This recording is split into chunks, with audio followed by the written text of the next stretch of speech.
अस्सलामु अलैकुम वरहमतुल्लाहि वबरकातुहू। जमात 10वीं के तमाम तलबा व तालिबात का एक बार फिर से खुशामदीद।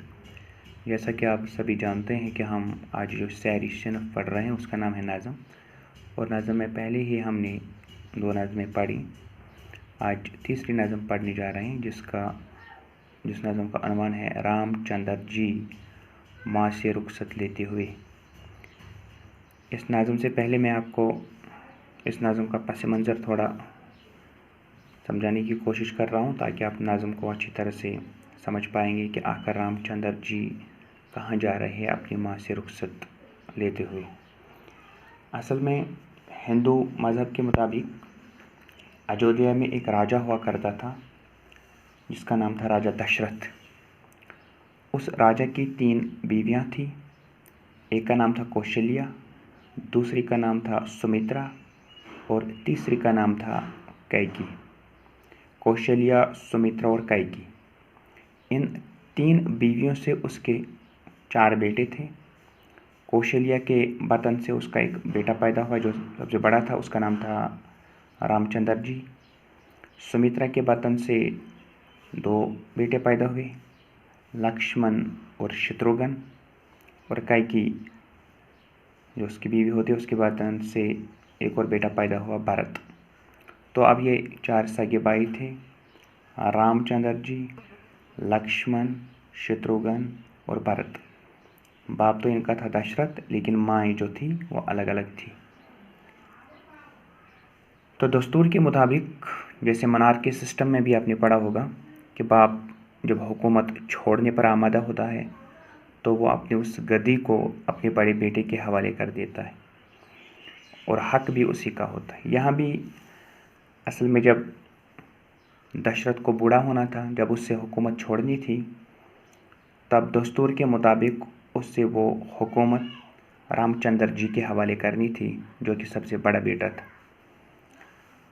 मगर चूँकि उसने अपनी एक बीवी से वादा किया होता है, सुमित्रा से, जिसके बतन से 2 बेटे थे, लक्ष्मण और शत्रुघ्न, उसी बीवी से उसने वादा किया होता है कि मैं आपकी विश पूरी करूँगा, कोई भी विश जो आपकी ज़िंदगी में होगी। और विश पूरी क्यों करूँगा, उसके पीछे भी एक वजह थी।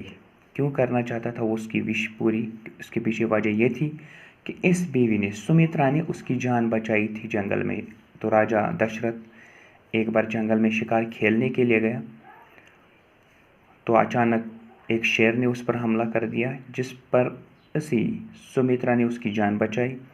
और उसी वक्त राजा दशरथ ने उससे वादा किया, एक तो उसको के साथ शादी की और शादी के साथ साथ उससे वादा किया कि मैं आपकी एक विश पूरी करूँगा। ये सुमित्रा भी बड़ी चालाक थी। शादी के बाद उसके बतन से जो 2 बेटे पैदा हुए, लक्ष्मण और शत्रुघ्न, उनको पालती रही और आखिर पर जब राजा दशरथ ने हुकूमत छोड़ने का मन बना लिया, और चूँकि हुकूमत कौशल्य के बेटे, जो कौशल्य के बतन से पैदा हुआ राम था, उसी को मिलनी थी, मगर सुमित्रा ने बाजी पलट दी। उसने राजा दशरथ को अपना दिया हुआ वचन, अपना दिया हुआ वादा याद दिलाया और उससे कहा कि आपने मेरे साथ एक वादा किया कि आप मेरी एक विश पूरी करेंगे। तो राजा दशरथ चूँकि वादे का पाबंद था, उसने भी कहा हाँ सही है, आपके साथ मैंने वादा किया, बताइए आपकी क्या विश है। तो सुमित्रा ने ये ख्वाहिश ज़ाहिर की कि जो ये आप हुकूमत छोड़ने जा रहे हो, यह आपके बड़े बेटे को नहीं मिलनी चाहिए, बल्कि जो मेरे बतन से आपका बेटा पैदा हुआ लक्ष्मण, उसी को मिलनी चाहिए।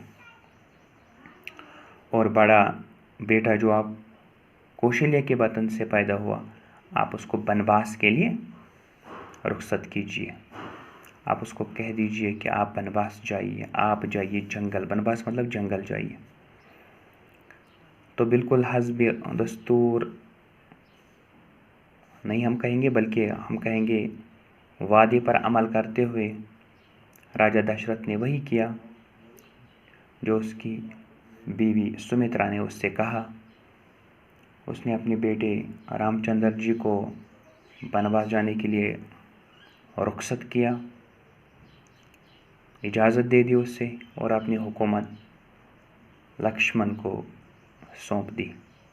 अब रामचंद्र जी जब वनवास जा रहा होता है तो वनवास जाने से पहले वो अपनी माँ से रुखसत होता है, जो उसकी माँ होती है कौशल्या, उसकी अपनी सगी माँ, तो उसी से रुखसत होता है। तो ये सीन जो है वही है, रामचंद्र जी माँ से रुखसत लेते हैं, यानी जब वो वनवास के लिए जाता है, जब वो जंगल के लिए जाता है अपने बाप के हुक्म से, तो अपनी माँ से रुखसत लेते वक्त वो सारा मंज़र यहाँ ब्रिजनारायण चकबस्त ने पेश किया।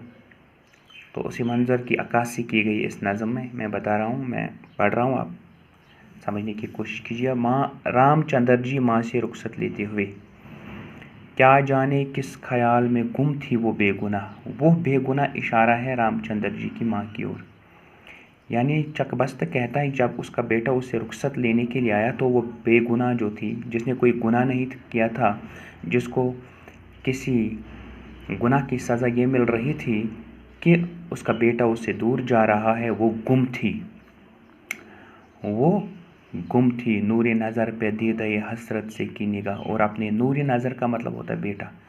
और जब उसका बेटा उसे रुखसत के लिए आया तो उसने अपने बेटे की ओर हसरत भरी निगाहों से देखा। जंबिश हुई लबों को भरी एक सरद आह, उसके लब का माना होंठ, उसके होंठ जो वो थरथराए, वो बेइख्तियारी जैसे में वो थरथराते हैं लोग होंठ, उसी तरह उसके होंठों को जंबिश का मतलब होता है थरथराना, उसके होंठ थरथराए, लबों को भरी एक सरद आह भर लेना, मतलब जब कश्मीरी हम कहते हो होश त्राउन, ठीक है, उसने एक सरद आह भर ली गोशे हाय चश्म से अश्कों ने रुख की राह। ली गोशे हाय, गोशा का मतलब होता है कोन, तो आँख के कोनों से क्या हुआ, आँख के जो कोने होते हैं, हाँ, ली गोशे हाय चश्म से, यानी आँख के एक साइड से, आँख के एक कोने से, अश्क का मतलब होता है आंसू, तो आंसू, रुख की राह, तो वो आंसू जो है बहने लगे, कहाँ पर, रुख का मतलब होता है रुखसार पर, यानी उस मंज़र को पेश किया गया है कि उसकी आंखों से कैसे आंसू टपक रहे थे। चेहरे का रंग हालत दिल खोलने लगा, और उसकी माँ के दिल की हालत जो थी, उसके बेटे की जुदाई की वजह से उसके दिल पर जो कुछ बीत रही थी, वो सारा मंज़र, उसके सारे दिल की कैफियत उसके चेहरे से बयान होती थी। हर मोए तन जुबां की तरह बोलने लगा। मोए का मतलब होते हैं जो जिस्म पर जो छोटे छोटे बाल होते हैं, हर मोए तन, यानी उसके जिस्म पर जितने भी छोटे छोटे बाल थे, गोया कि एक एक बाल जो है ज़ुबान की तरह बोलने लगा कि किस तरह उसके अंदर की कैफियत, कि उसके दिल की कैफियत क्या है, कि उसके बेटे की जुदाई को लेकर उसके दिल पर क्या कुछ गुजरती है, क्योंकि उससे अपने बेटे से जुदा होना था, वो 1 या 2 महीने के लिए नहीं बल्कि पूरे 12 सालों के लिए, क्योंकि रामचंद्र जी को जंगल जाना था, और कितनी मुद्दत के लिए 12 साल की मुद्दत के लिए। आगे इंशाल्लाह कल पढ़ेंगे, तब तक के लिए खुदा हम सब का हामी व नासिर हो।